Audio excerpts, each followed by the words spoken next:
ओम शांति। आज बाबा के 28 मई 2021 के साकार मधुर महावाक्य हैं। आज बाबा ने रूह को पावन बनाने के लिए इंजेक्शन समझाया कौन सा है।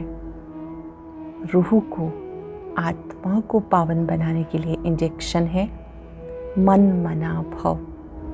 बाबा के सिवाय ये इंजेक्शन कोई लगा नहीं सकता। बाबा कहते हैं, मीठे बच्चे मुझे याद करो तो आपकी आत्मा पावन बन जाएगी। जिस रूह को ये पक्का निश्चय हो जाता है कि बाबा स्वयं मुझे पावन बनाने के लिए आए हैं, वो रूह विकारों को छोड़ती जाती है, विकारों से मुक्त होती जाती है। इसमें मुख्य भूमिका है निश्चय की। बाबा ने जो सृष्टि के आदि मध्यांत का ज्ञान दिया है, उसका बुद्धि में चिंतन करते रहना, उसी को कहते हैं स्वदर्शन चक्रधारी। यादगार में श्री कृष्ण जी को, विष्णु जी को ये चक्र दिया है। इसका अर्थ ये नहीं कि उन्होंने कोई असुरों का गला काटा। वास्तव में इसका अर्थ है कि स्वदर्शन चक्र से परदर्शन समाप्त हो जाता है। रूह याद करती है, हम ही देवता थे, हमें फिर से बनना है। ओम शांति का अर्थ बाबा ने समझाया कि आत्मा शांत स्वरूप है, शांति सागर की संतान है, शांति धाम से यहाँ आई है पार्ट बजाने। कोई भी ये बात नहीं जानते कि मैं आत्मा हूँ, मैं परम धाम से यहाँ पार्ट बजाने आई हूँ। अब ये नाटक पूरा होता है, इसलिए बाबा कहते क्योंकि वापस घर जाना है, इसलिए मुझे याद करो। देह अभिमान छोड़ो, देही अभिमानी बन जाओ। शिव बाबा ब्रह्मा मुख से कहते हैं, मैं 5 वर्ष में एक ही बार आता हूँ, आकर मनुष्य को देवता बनाता हूँ। आप ही पूज्य थे, फिर से आपको पूज्य बनना है। उसके लिए इन विकारों का खुशी खुशी त्याग करना है। अगर कोई पूछे कौन पढ़ाते हैं, स्वयं शिव बाबा पढ़ाते हैं। कैसे पढ़ाते हैं? जिन्हें पक्का निश्चय हो जाता है, वो ज़रूर देखना चाहते हैं कि वो किस रथ में आते हैं पढ़ाने के लिए। भक्ति मार्ग में, यादगार में बैल को सजाया जाता है। वास्तव में निराकार शिव बाबा ब्रह्मा तन से पढ़ाने के लिए आए हैं और बाबा आकर के बेहद का संन्यास सिखाते हैं। आपको इन विकारों का संन्यास करना है, 5 विकारों को छोड़ते जाना है। बाबा सुप्रीम सर्जन है, वो रूह को इंजेक्शन लगाते हैं मन मना भव। सिवाय बाबा के ये इंजेक्शन कोई लगा नहीं सकता, रूह पावन हो नहीं सकती।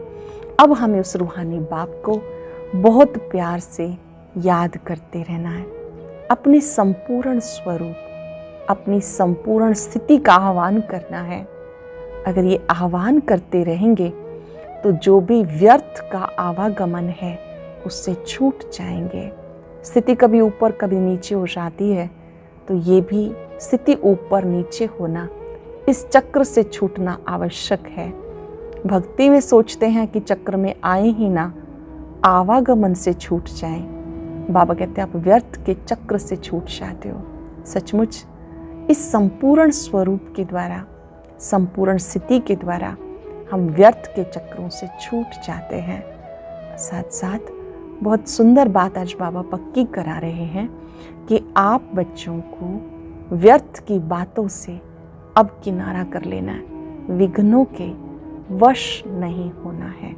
विघ्नों के वश होना अर्थात डायमंड पर दाग लग जाना। आज पूरा दिन हम अपने संपूर्ण स्वरूप का आह्वान करते रहेंगे और स्वदर्शन चक्र घुमाते रहेंगे। मैं स्वदर्शन चक्रधारी आत्मा हूँ। अब सुनते हैं मुरली विस्तार से। बाबा कहते, मीठे बच्चे, बाप द्वारा तुम्हें जो सृष्टि के आदि मध्यांत की नॉलेज मिली है, इसे तुम बुद्धि में रखते हो, इसलिए तुम हो स्वदर्शन चक्रधारी। बाप द्वारा तुम्हें जो सृष्टि के आदि मध्यांत की नॉलेज मिली है, इसे तुम बुद्धि में रखते हो, इसलिए तुम हो स्वदर्शन चक्रधारी। क्वेश्चन है, रूह को पावन बनाने के लिए रूहानी बाप कौन सा इंजेक्शन लगाते हैं? आत्मा को पावन बनाने के लिए रूहानी बाप कौन सा इंजेक्शन लगाते हैं? मन बना भव का। ये इंजेक्शन रूहानी बाप के सिवाय कोई भी लगा नहीं सकता। बाबा कहते, मीठे बच्चे तुम मुझे याद करो, बस याद से आत्मा पावन बन जाएगी। इसमें संस्कृत आदि पढ़ने की भी ज़रूरत नहीं। बाबा तो हिंदी में सीधे शब्दों में सुनाते हैं। रूह को जब ये निश्चय हो जाता है कि रूहानी बाप हमें पावन बनने की युक्ति बता रहे हैं, तो विकारों को छोड़ती जाती है। जब ये निश्चय हो जाता है कि रूहानी बाप हमें पावन बनने की युक्ति बता रहे हैं, तो वो विकारों को छोड़ती जाती है। ओम शांति। ओम शांति का अर्थ बच्चों को समझाया गया है। आत्मा अपना परिचय देती है, मेरा स्वरूप शांत है, मेरा रहने का स्थान शांति धाम है, इसको परम धाम, निर्वाण धाम भी कहा जाता है। बाबा कहते, देह अभिमान छोड़ देही अभिमानी बनो, बाप को याद करो, वो है पतित पावन। ये कोई भी नहीं जानते कि हम आत्मा हैं, यहाँ आए हैं पार्ट बचाने। ये बात कोई भी नहीं जानते कि हम आए हैं यहाँ पे पार्ट बचाने के लिए। अब ड्रामा पूरा होता है, वापस जाना है। इसलिए कहते हैं मुझे याद करो तो तुम्हारे विकर्म विनाश होंगे। इसको इस संस्कृत में कहते हैं मन मना भव। बाबा ने कोई संस्कृत में नहीं कहा, बाप तो इस हिंदी भाषा में समझाते। जैसे गवर्नमेंट कहती है एक ही हिंदी भाषा होनी चाहिए, बाबा ने भी वास्तव में हिंदी में समझाया। परंतु इस समय अनेक धर्म मठ पंथ होने के कारण भाषाएं भी अनेक प्रकार की कर दी। सत्युग में इतनी भाषाएं होती नहीं जितनी यहाँ हैं। गुजरात में रहने वालों की भाषा अलग, जो जिस गांव में रहते हैं वो वहाँ की भाषा जानते हैं। अनेक मनुष्य हैं, अनेक भाषाएं हैं। सत्युग में एक धर्म एक ही भाषा थी। अब तुम बच्चों को सृष्टि के आदि मध्य अंत की नॉलेज मिली है। ये कोई शास्त्र में नहीं है, ऐसा कोई शास्त्र नहीं जिसमें नॉलेज हो। न कल्प की आयु का लिखा हुआ है, न किसी को मालूम है। सृष्टि तो एक ही है, सृष्टि का चक्र फिरता रहता है। नई से पुरानी, पुरानी से फिर नई होती है। इसे कहते हैं स्वदर्शन चक्र। जिसको इस चक्र की नॉलेज है उसको कहते हैं स्वदर्शन चक्रधारी। आत्मा को ज्ञान रहता ये सृष्टि चक्र कैसे फिरता है, वो फिर श्री कृष्ण को, विष्णु को स्वदर्शन चक्र दे देते हैं। अब बाबा समझाते, उनको तो नॉलेज थी नहीं, सृष्टि के आदि मध्यांत की नॉलेज बाप देते हैं। यह है स्वदर्शन चक्र। बाकी कोई हिंसा की बात नहीं जिससे गला कट जाए, ये सब झूठ लिख दिया। ये नॉलेज बाप के सिवाय कोई भी मनुष्य मात्र दे ना सके। मनुष्य को कभी भगवान नहीं कह सकते, जबकि ब्रह्मा विष्णु शंकर को भी देवता कहा जाता है। जो बाप की महिमा है वो देवताओं की भी नहीं, जो बाप की महिमा है वो देवताओं की भी नहीं। बाप तो राजयोग सिखा रहे हैं।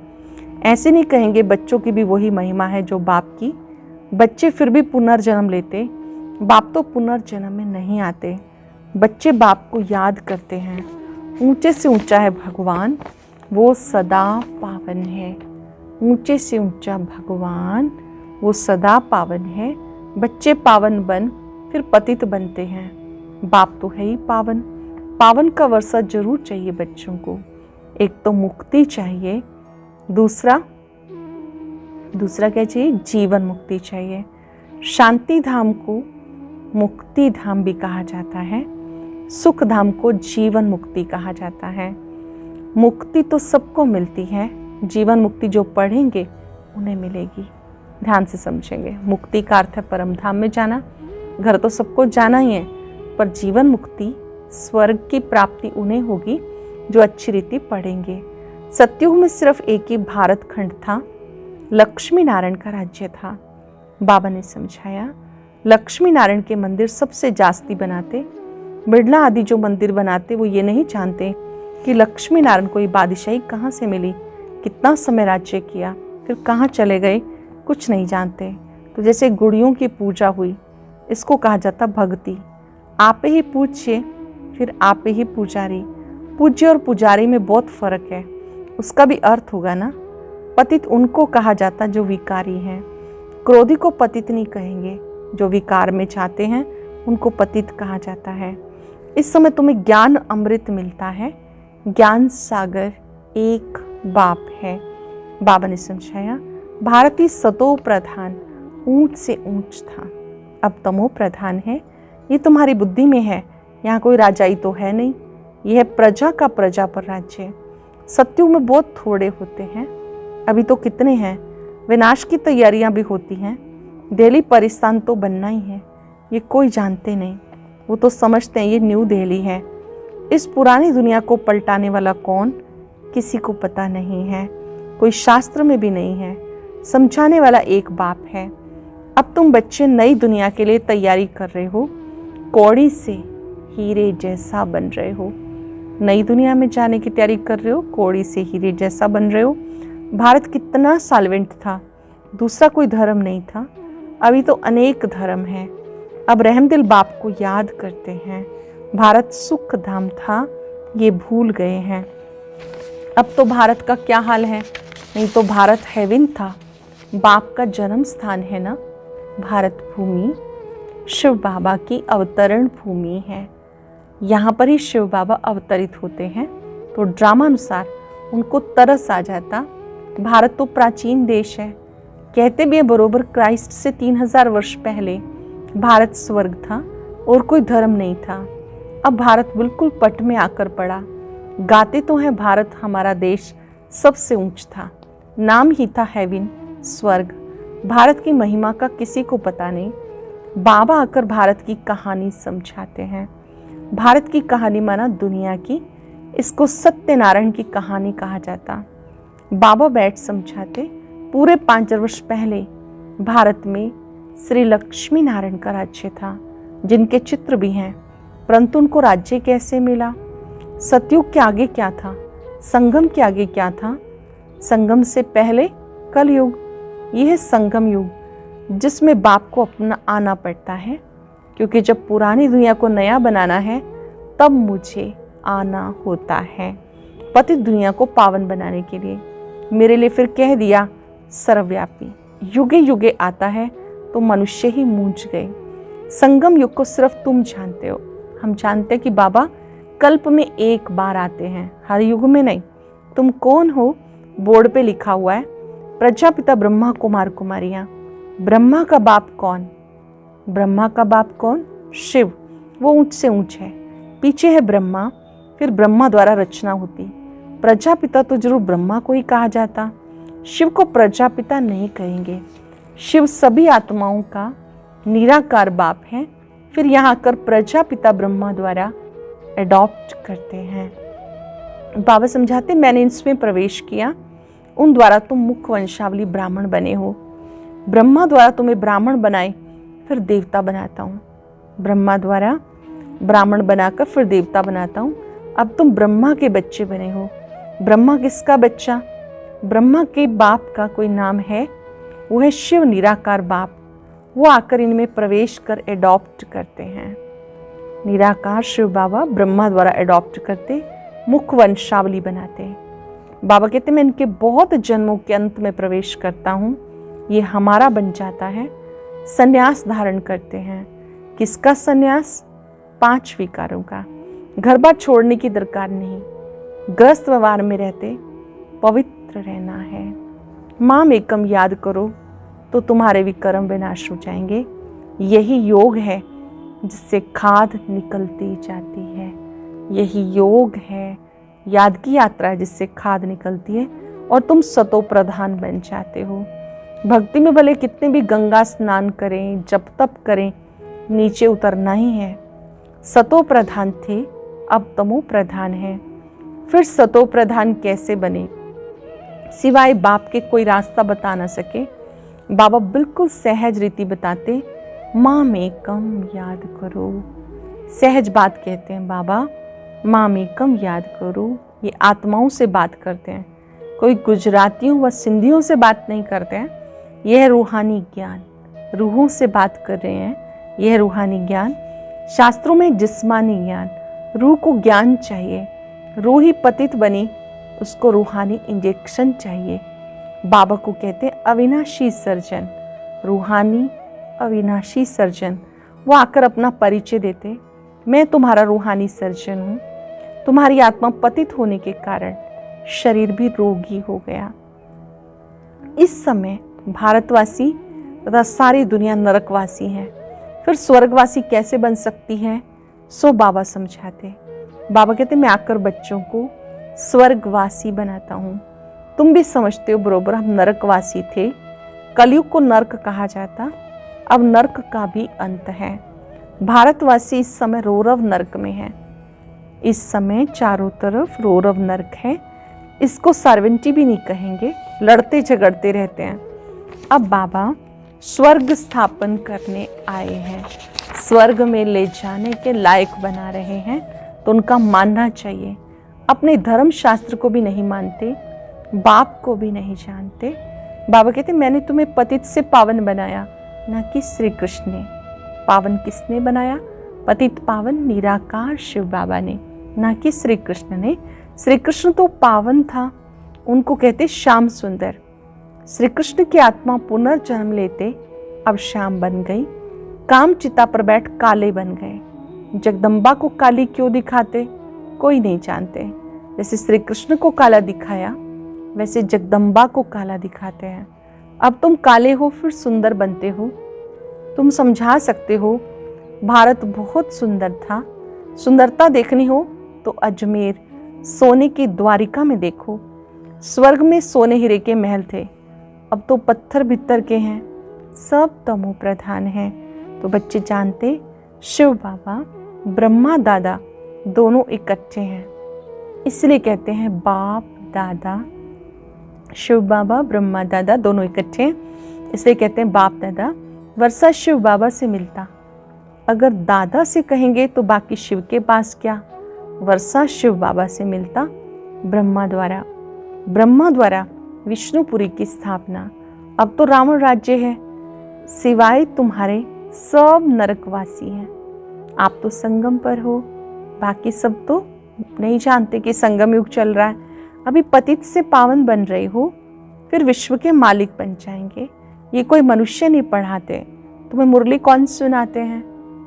पढ़ाते कौन हैं? मुरली कौन सुनाते हैं? शिव बाबा। परम धाम से आते हैं, पुरानी दुनिया पुराने शरीर में। कोई को निश्चय हो जाए तो बाप से मिलने के सिवाय रह ना सके। बाबा आए हैं मुरली सुनाने के लिए, जिसको पक्का निश्चय हो जाए वो तो रह ना सके।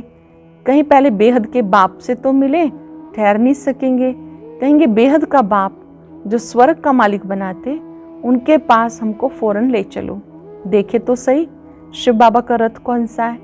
वो लोग भी घोड़े को श्रृंगारते हैं, पट का निशानी रखते हैं। वो रथ था मोहम्मद का, जिसने धर्म स्थापन किया। भारतवासी फिर बैल को तिलक दे मंदिर में रखते हैं, समझते इस पर शिव की सवारी हुई। अब बैल पर ना शिव की ना शंकर की सवारी है, कुछ भी समझते नहीं। शिव निराकार है, वो कैसे सवारी करेंगे? टांगे चाहिए जो बैल पे बैठ सके। यह है अंधश्रद्धा। वास्तव में निराकार शिव बाबा ब्रह्मा तन का आधार लेते हैं। उसका यादगार मंदिरों में नंदीगण दिखाया हुआ है, बैल की सवारी दिखाई हुई है। अच्छा, मीठे मीठे सिक्किलदे बच्चों प्रति माता पिता बाप दादा का याद प्यार, गुड मॉर्निंग। रूहानी बाप की रूहानी बच्चों को नमस्ते।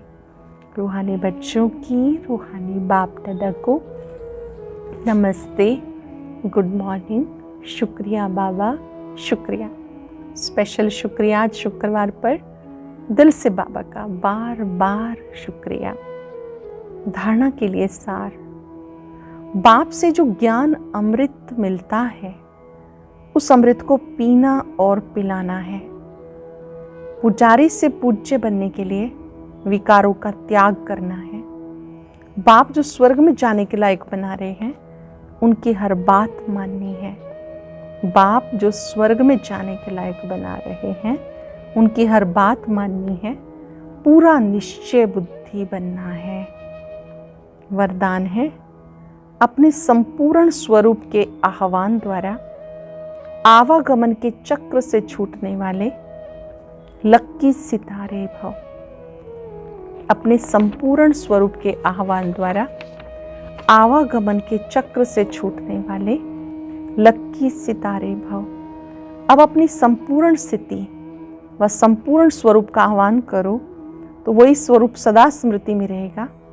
फिर जो कभी ऊंची स्थिति कभी नीची स्थिति आने जाने की ये आवागमन का चक्र चलता, बार बार स्मृति विस्मृति के चक्र में आते हो, इस चक्र से मुक्त हो जाएंगे। वो लोग जन्म मरण के चक्र से छूटना चाहते हैं, आप लोग व्यर्थ बातों से छूट चमकते हुए लक्की सितारे बन जाते हो। आप व्यर्थ के चक्र से छूटकर लक्की सितारे बन जाते हो। इस लोगों ने किसी भी विघन के वश होना अर्थात डायमंड के ऊपर दाग लग जाना। विघन के वश होना मतलब डायमंड पर दाग लग जाना। आज हम अपनी स्थिति को स्मृति विस्मृति के चक्र से परे श्रेष्ठ स्थिति बनाएंगे और ये याद रखेंगे, मैं लक्की सितारा हूं। मस्तक में अपने दिव्य स्वरूप को देखें। मैं लक्की सितारा हूं। मेरा भाग्य अति श्रेष्ठ है।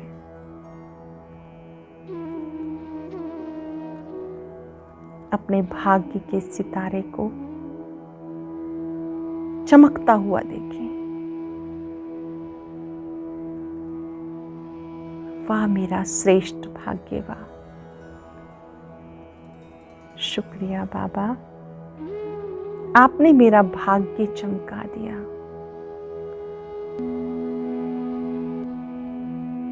आपने मेरी स्थिति को आवागमन के चक्र से मुक्त किया।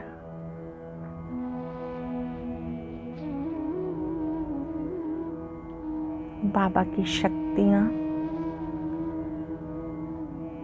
मुझ सितारे पर निरंतर पड़ रही हैं। मेरी चमक बढ़ती जा रही है। मैं लक्की सितारा हूं।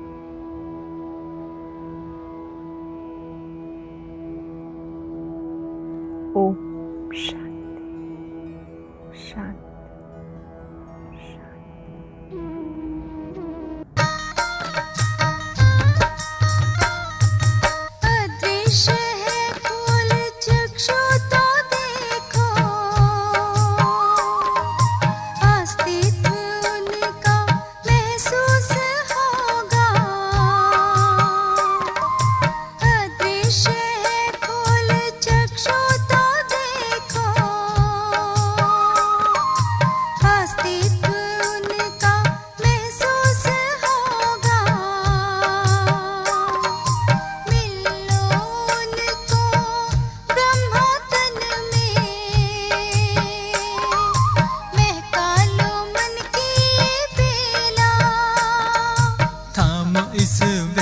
को जगा लो विवेक, सारे जग का करणधार हो।